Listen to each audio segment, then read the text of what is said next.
everybody, welcome back to my channel. I am Ashley, and in today's video I'm going to be talking to my new childcare providers. This could be a video that is good for seasoned providers like myself. I'm going to make 11 years this upcoming April, but when I was making the notes for this video, I in my mind had a new provider in my mind, and I love helping new providers with anything that they need, because when I first started my home daycare, I had no help. I had nobody to call if I had a question. I had Facebook groups, and that even took like a year or two for me to even find that. So it was very like, I'm by myself and I need help and I don't know if I'm doing this thing right. So I'm going to be talking to you guys about 4 tips in today's video. They're not the same, they're not related. It's not like all about one specific topic, but I'm just gonna go ahead and get started. The first tip is to enroll students little by little. Now I know that this is gonna be hard. Chances are you're starting this business and you're starting the daycare because you need to make an income.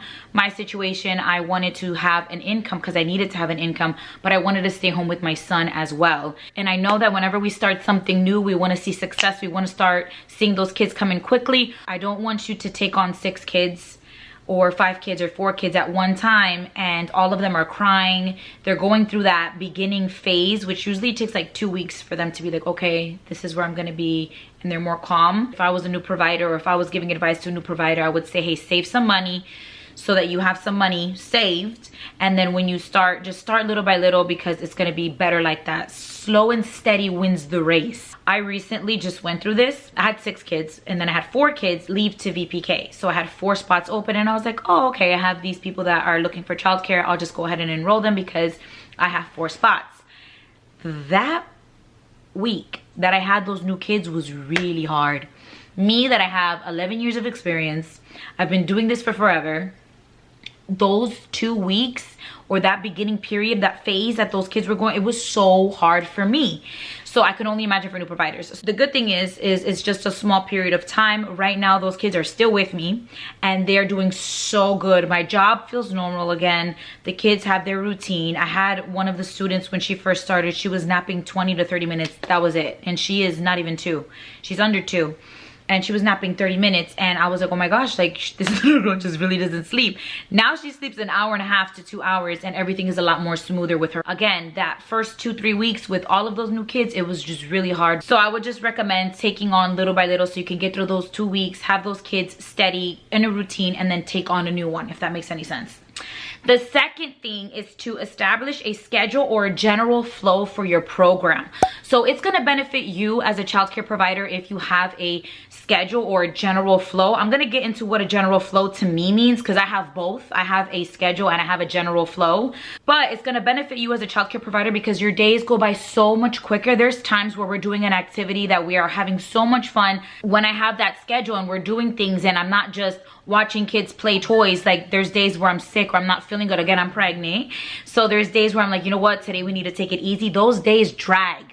So I try not to have those days for my sake as well. So it's going to benefit you as a childcare provider, but it's also going to benefit the children. They're going to get on a structure. They're going to get on a routine. They're going to understand what happens, etc. So I have a schedule video here on my channel. I have to do an updated one because it's different. My hours of operation are completely different. But if you want to watch it, I'll have it linked above for you. That's what my schedule is. And a general flow is, again, if there's that day where I just do not feel good, I don't like calling out when I'm sick. I try to push through, but I do take it a little bit easier on those days. And I don't do like, okay, we're gonna do a curriculum, arts and crafts, doing this, doing that. I take it a lot easier and I do a general flow. So my general flow is like, okay, arrival, then we do breakfast, then we wash our hands, then we do diapers. Like that's gonna happen no matter what. Things that are gonna happen no matter what, that's your general flow. You don't ever wanna like skip nap time or have like a super late breakfast and then, you know, you're doing things out of order, because it's not gonna feel great to the kids. They're gonna be like, wait, what's going on? You know what I mean? But having a general flow, which is like those staple things that you're gonna do no matter what, is really important. And as new providers, having some type of structure is gonna help you. It's gonna feel good, and it's also quality. That's a quality daycare when they're doing things and you have a structure, and it's not just kids, you know, in a home daycare doing whatever they want all day or sitting in front of a TV, or you know what I mean? Like there's some structure. So I would highly recommend getting a structure and having like a general flow for your childcare program. The next tip that I have for you guys is ensure you have a great contract and enforce it. You can have a contract, you can have a handbook, you can have a policy book, whatever you guys want to call it. But if you do not enforce it, it doesn't mean anything. And the reason why I tell you guys that is because I myself, when I was a new provider starting out, I had a handbook, I had my contract, I had my policies, and they were there. The parents signed off on them, but I wasn't enforcing them. I really wanted to throw in the towel very early on my childcare journey because I thought that it was just too much. When in reality, all I needed to do was put my foot down and say, hey guys, you guys signed off on this.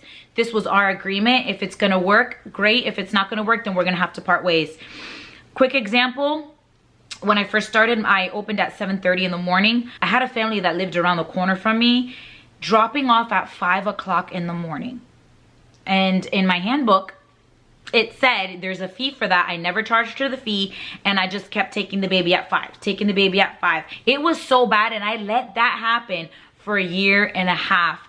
Until one day I was like, you know what? I can't do this anymore. I'm 7:30 in the morning and I cannot be doing this at 5 in the morning. So I sat down with her. I told her, hey, look, I'm gonna have to start charging you. So if you need me at 5 in the morning, you need to start paying for that 5 in the morning slot or whatever the case is. I'll help you, but you're gonna have to pay. She never brought the baby at 5 in the morning ever again. And I was beating myself up because I was like, dang, Ashley, like, you had it written down in your handbook. She signed off on it. All you needed to do was enforce it. It was that simple, and she never did it again. And that happens with so many policies. So if you have a handbook or a policy book and you don't enforce your rules, it doesn't matter. You need to enforce them. And then when you enforce them and you start setting your lines of boundaries, your job is going to get a lot easier. I promise you guys. You guys have to put your foot down. Don't feel sorry for anybody because they don't feel sorry for you. Tough love. But just make sure that you guys are very, very, very firm with your policies. The last tip that I have for you guys is to do your research on programs around you. So enrollment can be slow or low for you if you do not do your research. Make sure that your prices are good for what you offer, your meals, your hours, your activities, etc. So I've seen a lot of daycare providers like, hey, this is, this is what my setup is. I'm just not getting enrollment. And then you look at their prices and they're charging a lot, or they're very similar to other people that have more experience and are offering more in their program.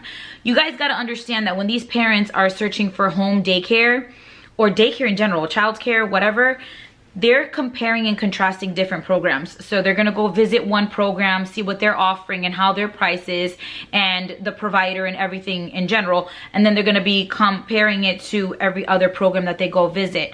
So if you're priced really high, but you're not offering a lot, if your hours are way shorter, if you're not offering meals, if you're not really doing activities with the kids, like, they're gonna sit down and they're gonna consider that. Just like if you were to go out looking for childcare, you're gonna sit there and you're gonna compare. I know I would. Like, if I had to stop doing daycare and I had to put my daughter in daycare, I would be like, okay, well, this person is giving you this amount of hours for this price. They have this amount of experience. They're providing meals.